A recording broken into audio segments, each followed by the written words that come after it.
Okay, today we are looking at connected masses, connected particles.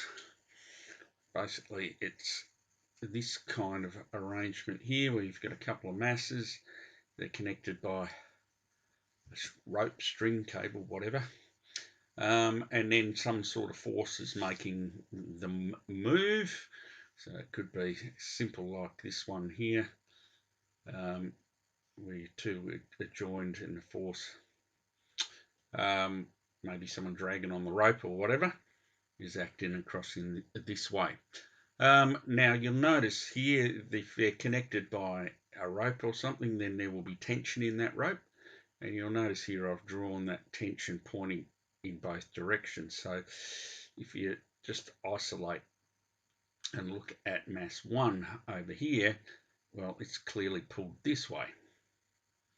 But mass 2, the fact that it's dragging this one behind, it's getting pulled that way. So the tension acts both ways through the string, and it's the same value. So this tension here and this tension here is the same value. If it wasn't, then something weird's going on with the string. All right, as say under here, we need to be careful when reading the question to know. I haven't written that very well. Know whether both or one of the masses is involved. All right, so when you read the question and they ask you about it, you need to think here. And so for this one, are we looking at this whole lot all together, this whole system? Or are we just looking at mass 1, or are we just looking at mass 2? All right, because it varies slightly how. So if both, then we're probably looking at the whole system. All right, so let's have a look. So if we want to go for the system,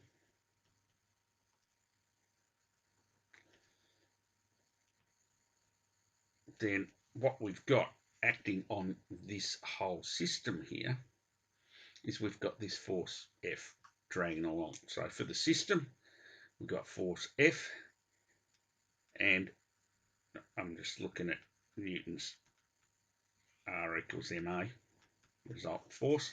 So it's just this force F is the mass. Now the mass here for this one, this force is dragging both of these. So it's mass 1 plus mass 2 times the acceleration.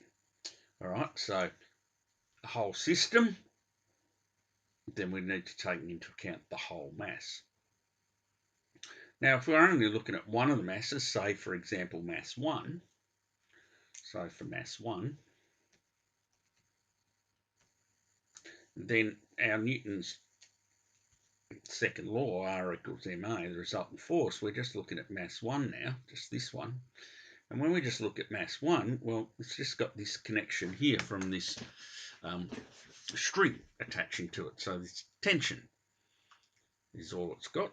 So there's only one force there, that's the tension, and it's only the one mass times the acceleration. All right, now if the question indicates we're looking at mass 2, again, well, let's have a look. Mass 2, well, there's two forces. There's this one here, F, dragging it along, but then there's also this tension trying to stop it. All right, so if I take this way here as being the positive direction to the right, excuse me, then force minus the tension is this time the mass. Well, it's just mass 2 we're talking about times the acceleration. All right, now the thing that links all of that all together, of course, I'll just change my pen color here. Let's go orange. So the thing that links all of those together is the acceleration. The acceleration is the same for all of these, all right? So because it's connected, they're all moving together, so they've all got the same acceleration. All right, so sometimes you might need to look at the system first to find out the acceleration and then move to one of these others. All right, and I'll get to an example on that in a moment. The other thing about these is if the string passes over a pulley and changes direction, you need to be careful about what are positive and negative directions. All right, so you can see these two diagrams that I've got here, one over a pulley, mass 1, mass 2, and depending on which one's heavier, it's going to move in a particular way. Now, you'll notice I've just drawn here that that's the positive direction, all right? So we can't just say, oh, up's positive or down's positive, because these things are connected by this string. They both move in the same direction. So if that one moves down, this one's going to move up because they're connected by the string. So you might say, well, that one's moving in the positive direction, that one's using in the negative direction. And it all kind of then gets a bit confusing. So what you need to think is, if it moves around that way, then that's our positive direction. And similar here for something on an inclined plane. Very common looking question for exams, this one here. So again, you might say, okay, this is the positive around here. So when W2 moves down that way, or mass 2 moves down, then mass 1 moves that way. Because they're connected, they're both moving in the same direction. All right, so yeah, strings over pulleys, it's a bit more complicated in terms of the direction. And I'll do an example of that in a moment. All right, first example is this back to this simple example, simple situation. So first example says, let me change my pen color. Yep. Car of mass 1 ton tows another car of mass 0.75 tons. Now tons is 1,000 kilos.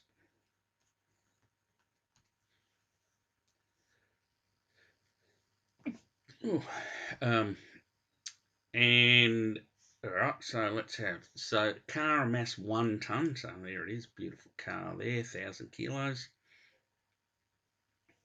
Tows another one, 0.75 ton, which is 750 kilos. And it's dragging it along a thing there. With a light tow rope. Okay, if the towing car exerts attractive force, so what does that mean? What that means is the towing car, this one here, is applying a force of 3,000 Newton to drag both those things along. The resistance to the motion can be neglected. Find the acceleration of the two cars and the tension in the rope. All right, so the tension, as I said, works both ways. But what we know is the acceleration of both of these cars is the same. All right, so what we need to do first of all is look at the system for the first one. And why do I look at the system? Because this 3,000 Newton, even though that force is derived by this car and it's pushing forward, it's not just pushing forward itself, it's pushing forward this as well. So we need to look at the system. And so the system, the resultant forces, mass times the acceleration. And the resultant force acting on this whole system of two cars is 3,000 Newton. And the mass, we need to add those two masses together. All right, because this 3,000 is dragging along all of that stuff. All right, so 3,000 equals 1,750 A, 50 A. And so my acceleration then is 1.714 meters per second squared. Now, I didn't mention it, but by the way that I've written these numbers down, I've taken this hit to the right there as being my positive direction. All right, now it says here, find the acceleration. I've just found that off the two cars, and the tension in the rope. All right, so when we want the tension in the rope, we've got two options, because we've got to now isolate, because when we looked at the whole system, we ignored the tension in the rope. So effectively, you've got those things both together. The tensions cancel itself out when we're looking at the whole system. So what we have to do in this case is we have to isolate. Now, it doesn't matter whether I say, all right, let's just look at the 1,000 kilo, or whether I say, let's just look at the 750. I'm going to say just look at the 750 because there's only one force acting on that, and that's tension. So considering the 750 kilogram car, and the resultant force is the mass times the acceleration, and the resultant force is the tension. The mass is 750, and the acceleration, well, is the same as what it was up here, because they're connected, they move together, so whatever their acceleration is, they're both accelerating at that. Whatever their speed is, they're both got that speed. All right, so the tension, then when we multiply that together, you'll find that the tension is 1,285.71 Newton. And of course that's positive, so that means it's to the right. Okay, so next, there's just a flat one. Oh, that's right, we're going to do something over a pulley. So here we go. All right, so in the textbook, so diagram here, three masses.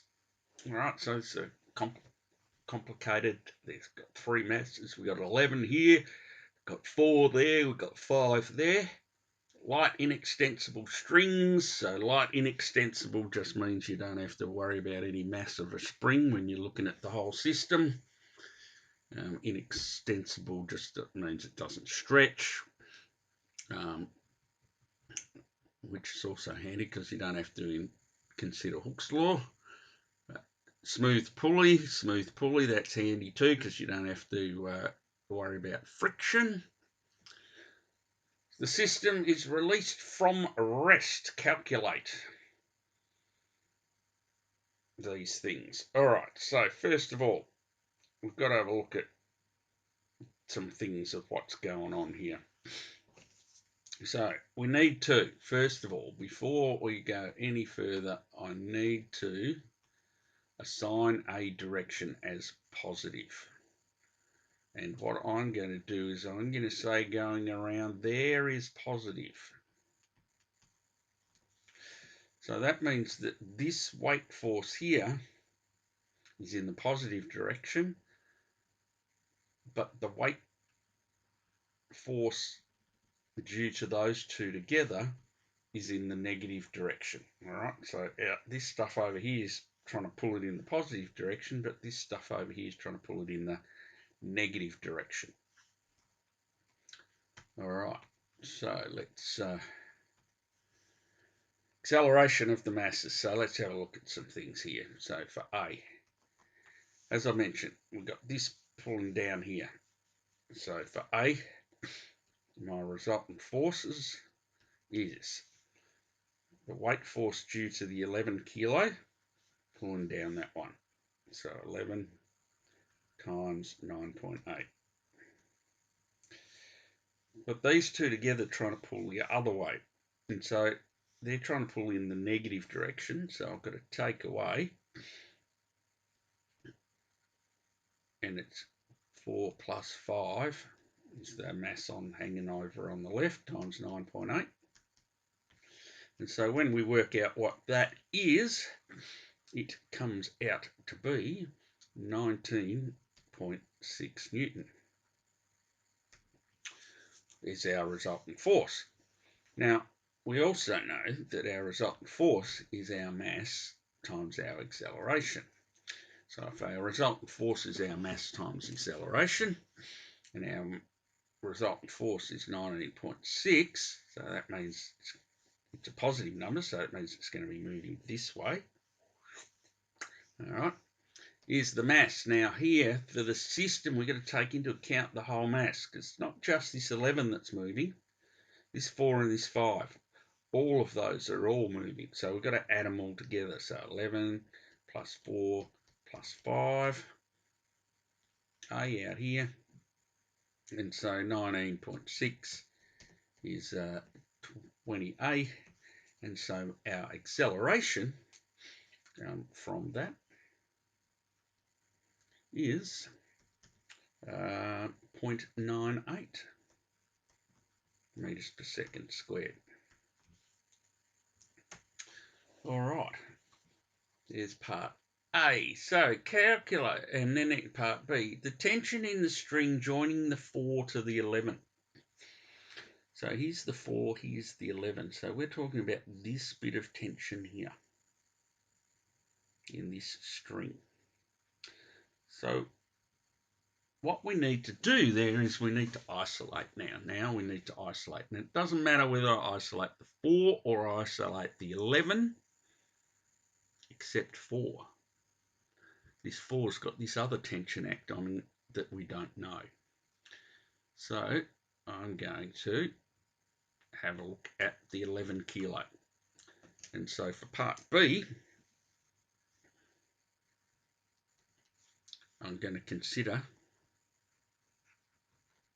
the 11 kilo. All right, so resultant force, mass times acceleration. Mass is 11, the acceleration is 0.98. What's the resultant force? All right, so the resultant force, what's acting on it? Well, it's got the weight force, this weight force. It's acting there. So that's 11 times 9.8. But then there's also this tension T1. Now, because I've said positive is going around this way, my weight acts in the positive direction and T1 in the negative.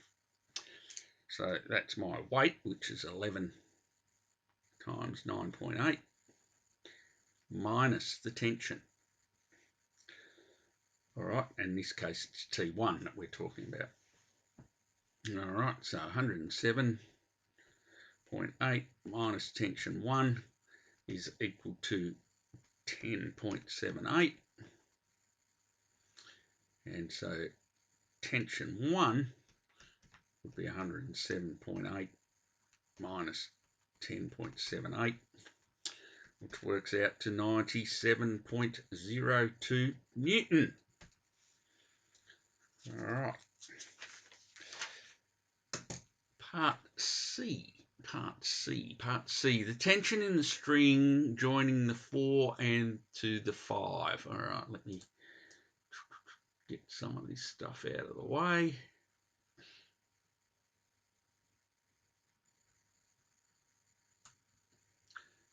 All right, so here we are. So we're after T2 now. All right, so the tension in the string, and again, you can choose whichever mass you wish, except for, well, not except for, you can. So the 4 kilo, if we chose that, we've got tension up, we've got tension down, but also something that probably you might forget about here is that that's also got some weight itself. All right, so what I'm going to do, because it's more simple, is I'm going to look at the 5 kilo. Because the 5 kilo, it's got its weight, 5 times 9.8, acting down and the tension up. All right, So I'm going to choose to work with that because there's less involved. Okay, so here we go. Let's go back to my blue pen. So what do we got?